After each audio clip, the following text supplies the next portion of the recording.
வாங்க சூப்பரான கோவைக்கீரை பொரியல் எப்படி செய்கிறதுன்னு பார்ப்போம். கோவைக்கீரை வந்து கொடியில் தான் இருக்கும். அந்த கொடியில் இருக்கிற கீரையை ஒன்று ஒன்றா ஆஞ்சிட்டு தண்ணியில் 2லேருந்து 3 தடவை நல்லா வாஷ் பண்ணி எடுத்துக்கோங்க. வாஷ் பண்ண கோவைக்கீரையை பொடி பொடியாக கட் பண்ணிக்கிங்க. 6 காய்ந்த மிளகாய், 10 பல் பூண்டு, 10 சின்ன வெங்காயம், 2 தக்காளி, தேவையான அளவு தேங்காய் துருவலுங்க.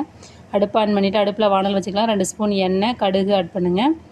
6 வரமிளகாவை நல்லா கிள்ளிட்டு நல்லா வறுத்துக்குங்க. 10 பல் பூண்டு ஆட் பண்ணி பூண்டையும் நல்லா வதக்கிக்கலாம். பூண்டு வதங்கின பிறகு 10 சின்ன வெங்காயம் பொடியாக கட் பண்ணதை ஆட் பண்ணி வெங்காயத்தையும் நல்லா வதக்கிக்கிங்க. இப்போ 2 தக்காளி ஆட் பண்ணி தக்காளி நல்லா நைஸாக வதங்கணும், அந்த அளவுக்கு வதங்கிடுங்க. உப்பு கொஞ்சம் போட்டிங்கன்னா தக்காளி சீக்கிரம் வதங்கி வரும்.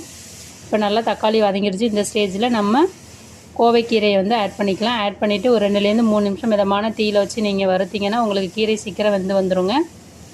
அந்த கீரையில் இருக்கிற தண்ணி தனியாக பிரிஞ்சு வரும். நீங்கள் தண்ணி எதுவும் சேர்க்க வேணாம். பாருங்கள், தண்ணி நல்லா பிரிஞ்சு வந்திருக்கு. கீரை நல்லா வெந்து வந்துருச்சு. தேங்காய் துருவல் சேர்த்து இறக்கலாம். சூப்பரான கோவைக்கீரை பொரியல்.